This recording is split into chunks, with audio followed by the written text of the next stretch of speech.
Polis əməkdaşlarının keçirdikləri əməliyyat tədbirləri ilə mayın 19-da ümumi çəkisi 29,2 kiloqrama yaxın narkotik vasitə aşkar olunaraq götürülüb.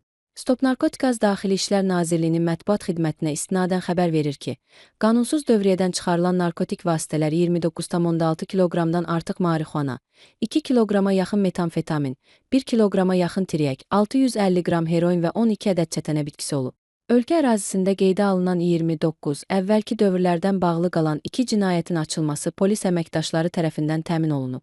Axtarışda olduğuna görə ümumilikdə 94, o cümlədən borclu şəxs qismində axtarışda olan 64 nəfər saxlanılaraq aidiyyəti üzrə təhvil verilib.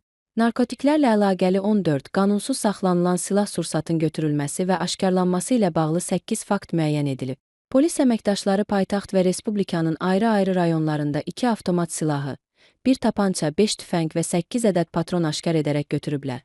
Cinayət törətməkdə şübhəli bilinən 30 nəfər saxlanılıb. Bu istiqamətdə qətiyyətli mübarizə tədbirləri davam etdirilir deyə nazirlikdən bildirilir.